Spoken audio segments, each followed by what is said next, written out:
Bwana Yesu asifiwe. Heri ya mwaka mpya. Ndugu zangu, niungane nani kumshukuru sana Mungu kwa kutujalia neema ya kuingia mwaka wa 2026. Hakika Mungu ametutendea mambo makubwa. Hongereni sana. Na sasa tuungane kushangilia, kusherehekea, tukipaza sauti zetu, kila mmoja akimwambia mwenzake heri ya mwaka mpya. Nimechagua mstari mmoja kutoka kitabu cha Kutoka sura ya 40. Niombe sasa hadi msaidizi wa askofu anisaidie kusoma mstari huo. Maneno ya Bwana yanasema, bali kama lile wingu halikuinuliwa wakati ule wa kusafiri, hata siku ile ilipoinuliwa tena. Wana wa Israeli walipokuwa wakitoka utumwani Misri kuelekea nchi ya ahadi, waliongozwa na wingu wakati wa mchana na nguzo ya moto wakati wa usiku. Nimefuatilia sana hao watu walikuwa waaminifu. Wingu kama likiuliwa, waliendelea kukaa pale pale wala kusonga mbele. Nikagundua vizuri kuchelewa kuliko kutembea bila kuanza. Niwaombe tunapoanza mwaka huu wa 2026, kila mmoja wetu atembee na Mungu. Usikubali akuache, wala usiwe na spidi ukamwacha. Tembea naye bega kwa bega.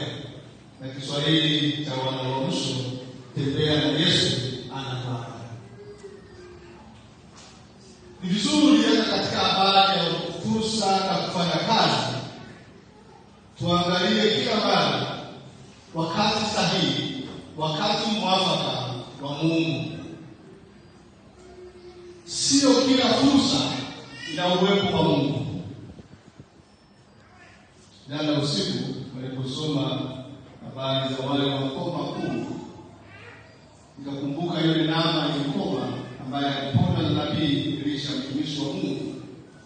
Mmoja wa wasaidizi wa Elisha, yule bwana alipotaka atoe zawadi na sadaka kwa nabii, nabii akasema hapana.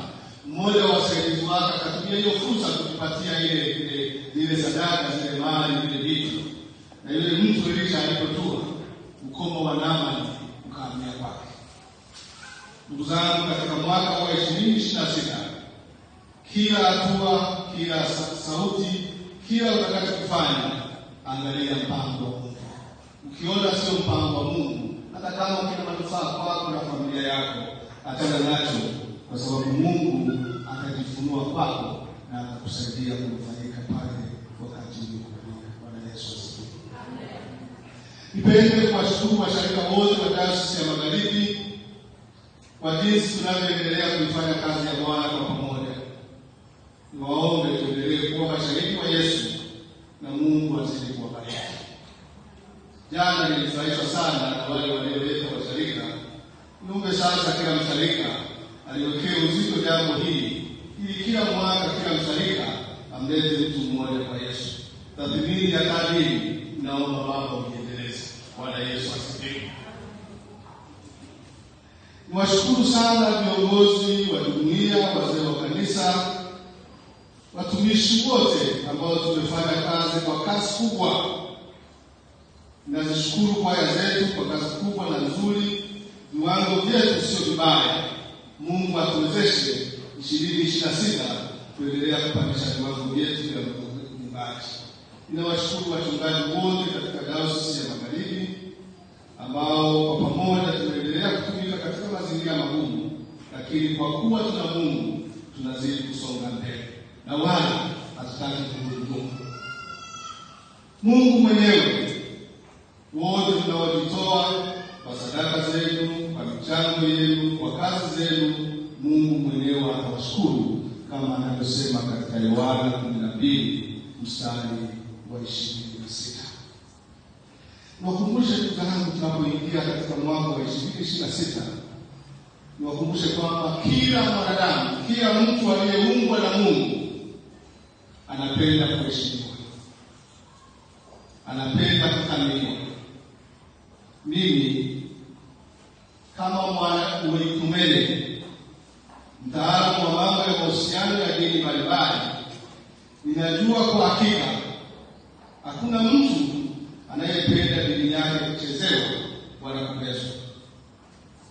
Tunapoadhimisha kuingia mwaka mpya, nitoe wito wa dhati kwa jamii nzima yetu kuacha tabia ya kupenda, kudhalilisha na kufanya mizaa juu ya imani na dini za watu wengine. Imani ni jambo la ndani na la binafsi. Kuichezea, kuikejeli, kuipotosha huleta maumivu makubwa ya moyo, huondoa amani na utulivu, na huvunja mshikamano na umoja wetu. Fanyeni mizaa na utani katika mambo mengine, lakini msiguse imani za watu. Nitoe onyo kwa vijana wetu na viongozi wa dini. Achaneni na mijadala na kauli zinazodhalilisha na kushambulia dini za watu wengine. Vile vile ni wasihi wanasiasa, tumieni mbinu zote halali katika shughuli zenu za kisiasa, lakini msitumie wala kukusajili za watu kama nyenzo au mtaji wa kisiasa. Sisi sote tunaishi katika familia moja yenye nyumba moja, yaani dunia. Katika nyumba hizo kuna watu wa dini na madhehebu mbalimbali. Ni wajibu wetu kuendeleza heshima, kuvumiliana na kuishi kwa amani na kwa upendo na kwa utulivu. By the way, safari ya maisha yetu ni fupi. Kwa mtizamo wangu, hatuna muda mrefu duniani, tutapishana tu. Endeleeni kuvumilia, hata kama imani na dini ya mwenzako inakukera, mvumilie, siku gani ataondoka. Kila mmoja wetu ana changamoto za kutosha. Basi niwaombe, tusiongeze mizigo mingine kwa kuumizana kupitia maneno au matendo yanayogusa imani za wenzetu. Badala yake, tushirikiane kujenga jamii yenye amani, haki, umoja na ustawi kwa watu wote. Niwapongeze tena kwa kumaliza mwaka wa 2025 na kuanza mwaka mpya wa 2026.